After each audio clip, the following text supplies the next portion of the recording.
Shalom semua, hari ini saya mau sharing pesan Roh Kudus bahwa mengikuti Tuhan itu jangan pakai perasaan. Nah, jadi teman-teman, ini penting ya. Karena kenapa? Karena ini bisa jadi akhirnya menghambat desanimu sama Tuhan, dan kamu akan mengalami proses yang harusnya engkau tidak alami. Jadi ini terjadi sama saya juga, saudara. Jadi waktu itu saya tuh dulu tuh saya tuh sering menolong orang, membantu orang. Saya itu sering menolong orang karena berdasarkan belas kasihan, karena perasaan saya itu nggak tega atau nggak enak hati ya, mungkin karena saya kenal dia atau orang terdekat ya kan, akhirnya itu menjadi dasar saya untuk menolong orang, bantu orang. Nah, secara manusia mungkin baik, saudara ya, kita seperti kelihatan orang baik segala macam, kita menjalankan firman Tuhan, belas kasihan segala macam. Nah, tapi Tuhan tuh nggak senang, Tuhan tuh nggak suka. Jadi saat saya menolong orang itu, walaupun baik banget, saudara, ada hati saya itu suka, saudara, hati saya itu senang ya karena menolong orang. Nah, tapi saat itu Tuhan tuh tegur saya, so jadi pahlawan. Wah, saya bilang, kenapa dia kan? Ya ternyata, saudara, kita tidak tahu, saudara, bahwa orang yang sedang kita tolong ini, saudara, sebenarnya ini lagi diproses sama Tuhan untuk orang ini supaya mengenal Tuhan, saudara. Nah, itu saya mengambil proses orang ini, saudara. Akhirnya proses orang ini untuk mengenal Tuhan itu batal. Ya karena saya bertindak seperti pahlawan, saudara. Nah, jadi bukan Tuhan tuh ngajarin kita jadi orang tega, saudara, atau orang yang jahat. Enggak. Tapi Tuhan ini mengajarkan kita, saudara, bahwa kita memang harus mengasihi, tapi dengan kasihnya Tuhan, bukan dengan kasihnya manusia. Karena itu perasaan, saudara. Makanya kita jangan pakai perasaan, kita harus tanya Roh Kudus ya kan, dalam membantu orang. Tuhan, apakah engkau berkenan aku menolong dia? Tuhan, apakah apakah boleh aku menolong dia? Nah, kita harus menanyakan seperti itu dulu, saudara. Kalau misalnya Tuhan nggak suruh, jangan, saudara. Sekalipun mungkin orang itu benar-benar udah di titik terendah ya kan, jangan sekali kau mendahulukan Tuhan karena berdasarkan perasaanmu. Wah, pokoknya orang harus ditolong ya kan. Jangan, hati-hati, saudara. Jangan sampai kau terjebak dalam perasaanmu. Karena belum tentu apa yang kau lakukan, pikiranmu baik, perasaanmu baik ya kan, belum tentu Tuhan tuh berkenan atau bagi Tuhan tuh baik. Akhirnya orang ini, saudara, yang harusnya Tuhan pengen nunjukin kemuliaannya ya kan, mungkin ya, waktu itu kan teman-teman saya sering tuh berhutang ya, banyak hutang pinjol segala macam. Tuhan tuh pengen menolong dia dengan cara menunjukkan kemuliaannya untuk melunasi hutangnya. Tapi karena saya bertindak sebagai pahlawan, akhirnya itu nggak jadi, saudara. Nah, akhirnya orang itu tidak berharap sama Tuhan lagi, tapi orang ini akan berharap sama saya jadi Tuhan dia, saudara. Nah, akhirnya Tuhan tuh marah. Akhirnya apa? Proses yang orang ini alami akhirnya terjadi juga sama saya. Akhirnya Tuhan tuh keringkan semua, tutup semua pintu berkat saya. Akhirnya saya sampai ngalami pinjol juga, saudara, bayangin. Jadi apa yang dialami orang ini saya ngalami juga akhirnya. Ini supaya saya itu mengerti kehendak Tuhan, supaya itu saya mengerti cara mendidik Tuhan ya kan. Nah, akhirnya sejak itu saya mengerti, saudara, bahwa mengikuti Tuhan itu jangan pakai perasaan ya kan. Karena pas itu mentor saya pernah bilang ya kan, bahwa mengikuti Tuhan itu jangan pakai perasaan. Awal itu saya tidak mengerti, saudara, tapi akhirnya saya mengerti, saudara, bahwa jangan apa-apa didasarkan dari perasaan. Karena kita tidak tahu, saudara, apa yang terbaik bagi seseorang ya kan. Karena Tuhan tuh yang tahu yang terbaik bagi seseorang. Kita tuh nggak tahu, saudara. Kita tuh hanya tahu yang terbaik dalam kacamata kita saja. Tapi kita tak tahu, saudara, bahwa yang kita tolong ini sebenarnya Tuhan tuh sedang mau nolong dia. Tuhan tuh pengen menyelamatkan dia, tapi ya karena engkau mengambil proses dia ya kan, mengambil bagian Tuhan dalam dirinya, akhirnya, saudara, orang itu malah bisa jadi binasa. Karena ya dia dikit lagi mungkin Tuhan pengen tolong, karena engkau bertindak sebagai so jadi pahlawan ya, seperti saya ya kan, karena berdasarkan perasaan, belas kasihan atau tega, akhirnya itu batal semua, saudara. Dan itu, saudara, kan bahaya, saudara.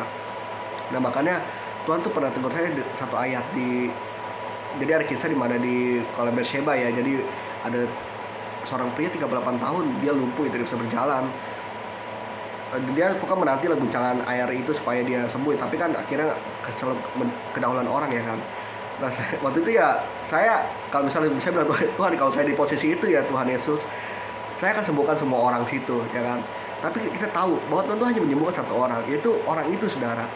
Nah, bukannya Tuhan tuh tega, saudara, dengan orang-orang yang sekelilingnya, tapi karena Tuhan tuh tahu mana yang lagi diproses, mana yang harus dididik, mana yang butuh pertolongan. Tuhan tuh tahu, saudara. Bukan Tuhan tuh menutup mata, tidak, saudara, tapi Tuhan tuh tidak pakai perasaan manusianya, tapi dia tahu kehendak yang mana yang baik ya kan. Maka dia dalam Kota Beersheba itu semua orang sakit, dia hanya sembuhkan satu orang itu yang 38 tahun ya kan, mengalami lumpuh ya kan. Ya kita tahu akhirnya karena dilumpuh ini karena dia melakukan ya, karena akibat dosa dia. Karena kita tahu, saudara, karena Tuhan tuh setelah dia sembuh, Tuhan tuh tegur dia, jangan kau melakukan dosa lagi. Ya, jadi ya itu cara Tuhan mendidik saudara, bukan dengan penyakit segala macam. Ya makanya saudara, makanya kita jangan pakai perasaan, karena masing-masing orang itu saudara memikul tanggungannya masing-masing. Masing-masing orang itu di pos masing-masing sesuai ukurannya saudara. Dan penghakiman manusia itu masing-masing, nggak ada namanya borongan kau bawaan saya atau bawaan hamba Tuhan manapun, enggak. Jadi makanya mengikuti Tuhan tuh jangan pakai perasaan. Jangan sampai kau terjebak dengan perasaanmu, karena bahaya saudara. Jadi engkau mengambil bukan bagianmu. Akhirnya desani Tuhan dalam dirimu tuh agak lama muter-muter ya kan. Dan kau akan mengalami proses yang harusnya bukan prosesmu, karena ya engkau bertindak ya itu berdasarkan perasaan itu ya kan. Akhirnya itu merugikan engkau. Nah contoh juga seperti Abraham ya. Kenapa dia bisa 25 tahun tuh mengolor janji Tuhan. Sebenarnya Abraham itu di awal-awal itu sebenarnya ada beberapa kesalahan yang dia lakukan ya. Makanya nih saudara, kita penting juga ya dalam meresponi visi misi Tuhan. Mungkin Tuhan panggil engkau dalam suatu panggilan ataupun rencana, planning. Nah engkau jangan fokus tentang panggilan ataupun mungkin janjinya mungkin wah kamu akan jadi pengusaha atau segala macam. Kau jangan fokus itunya, tapi kau harus fokus pada ketetapan Tuhan ya, atau syarat dan ketentuan ya. Tetapi kau harus ya itu mungkin kau jaga kekudusan atau mungkin jaga perkataan, jaga hati. Nah itu kau harus fokus itu ya saudara. Jangan kau fokus tentang panggilannya dulu, tapi kan harus fokus dulu tentang larangan segala macam. Dan seperti Abraham ya kan, waktu Tuhan panggil dia keluar dari tanahmu ya kan, keluar dari sanak saudaramu, dari bapamu, orang tuamu segala macam. Nah tapi akhirnya ya Abraham ini mengajak Lot ya kan. Akhirnya ya Tuhan tuh sebenarnya mau si Abraham aja saudara sama si Sarah ini ya kan, tapi ya akhirnya ya si Lot ini ikut saudara. Nah akhirnya si Lot ini jadi beban ya bagi Abraham ya, seperti gembalanya berantem ya kan. Terus si Lot ini Abraham nih nyelamatin si Lot karena diculik Raja Kedorlaomer. Terus yang Sodom Gomora ya kan. Jadi itu saudara, akhirnya karena bukan bagianmu kau ambil ya kan, yang ya bukan bagianmu intinya lah. Akhirnya ya itu jadi penghambatmu akan janji Tuhan ya. Tapi ya akhirnya Abraham itu mengakhiri dengan yang luar biasa ya kan, menjadi bapak sahabat, dipanggil sahabat Allah dan bapak orang beriman. Maka saudara, tapi ya kita belajar saudara bahwa dari kesalahan yang dahulu ya jangan sampai kita terulang lagi.